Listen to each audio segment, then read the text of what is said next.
ఒంగోలులో triple IT campus రద్దు అవుతుందంటూ వస్తున్న మీడియా కథనాలను ఖండించారు ఏపీ సాంఘిక సంక్షేమ శాఖ మంత్రి డోలబాల వీరాంజనేయ స్వామి. ఇక ప్రస్తుతం ఒంగోలులో ట్రిపుల్ ఐటీ క్యాంపస్ ని రావండ్ Naidu engineering college, SSN engineering కాలేజీలో నిర్వహిస్తున్నామని, ఇప్పుడు రావండ్ నాయుడు కాలేజీ యాజమాన్యం లీజుకు నిరాకరిస్తోందని మంత్రి పేర్కొన్నారు. ఇక రావండ్ నాయుడు కాలేజీలో మొదటి సంవత్సరం చదివే ఇంజనీరింగ్ విద్యార్థులను మాత్రమే ఇడుపులపాయ ట్రిపుల్ ఐటీ క్యాంపస్ కి మార్చడం జరుగుతుందని, ఎస్ఎస్ఎన్ కాలేజీలో ఇంజనీరింగ్ చదివే సెకండ్ ఇయర్ నుంచి ఫైనల్ విద్యార్థులు యథావిధిగా ఇక్కడే కొనసాగుతారని తెలిపారు. ఇక గత ప్రభుత్వం ట్రిపుల్ ఐటీ క్యాంపస్ కి భవనాలు నిర్మించకపోవటం వల్లే ఈ దుస్థితి నెలకొందని, కొత్త క్యాంపస్ భవనాలు నిర్మించే వరకు ఈ సర్దుబాటు కొనసాగుతుందని మంత్రి డోలబాల వీరాంజనేయ స్వామి వివరించారు.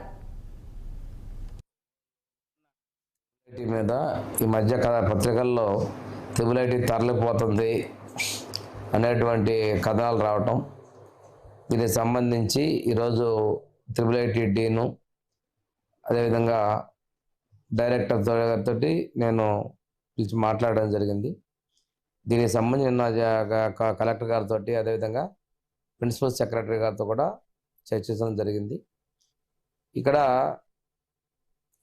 14-19 మధ్యలోనే 2017లో గౌరవ ముఖ్యమంత్రి గారు శంకుస్థాపన చేయడం జరిగింది కనిగిరి దగ్గర.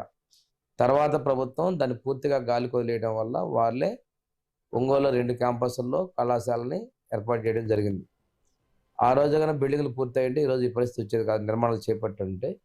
కానీ ఈ రోజున ఏదైతే రావణ్ నాయుడు కాలేజీలో ఉన్నటువంటి 1100 మంది విద్యార్థులకి ఆ కాలేజీ యాజమాన్యం లీజుకు నిరాకరిస్తున్నందున ఈ యూనివర్సిటీ ఒక నిర్ణయం తీసుకుంది. ఫస్ట్ ఇయర్ ఇంజనీరింగ్కి వచ్చేటువంటి పిల్లల్ని ఈ రావణ్ నాయుడు కాకుండా ఇడుపులపాయలోనే కొనసాగించుకునేటట్టుగా, ఏదైతే ఎస్ఎస్ఎన్ ఇంజనీరింగ్ కాలేజీలో సెకండ్ ఇయర్ నుంచి ఫైనల్ ఇయర్ కొనసాగుతున్నారో అది యథాతథంగా కొనసాగే విధంగా యూనివర్సిటీ నిర్ణయం తీసుకుంది. దీనివలన విద్యార్థులకు కానీ ఎవరికి కూడా ఎటువంటి అసౌకర్యం లేదు. వాళ్ళు ఇంటర్తో పాటు ఫస్ట్ ఇయర్ ఇంజనీరింగ్ కూడా ఇడుపులపాయలో కొనసాగించుకుంటారు.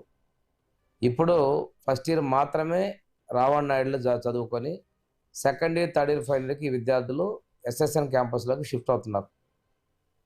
రేపు ఇడుపులపాలెం నుంచి డైరెక్ట్గా ఎస్ఎస్ఎన్కి వచ్చే పరిస్థితి ఉంది. ఇటువంటి అపోహలు వద్దు. విద్యార్థులకు కానీ పేరెంట్స్ కానీ ఎటువంటి ఇబ్బందులు లేకుండా యూనివర్సిటీ అదేవిధంగా ఇక్కడ ఉన్నటువంటి ట్రిపుల్ ఐటీ డైరెక్టర్ చర్యలు తీసుకున్నారు. కలెక్టర్ గారు అదేవిధంగా ఎడ్యుకేషన్ డిపార్ట్మెంట్ సెక్రటరీస్ అందరూ కూడా దీని మీద చేస్తున్నాం. ఇంకా ఏదైనా ఆల్టర్నేట్ సోర్సెస్ కూడా ఉన్నా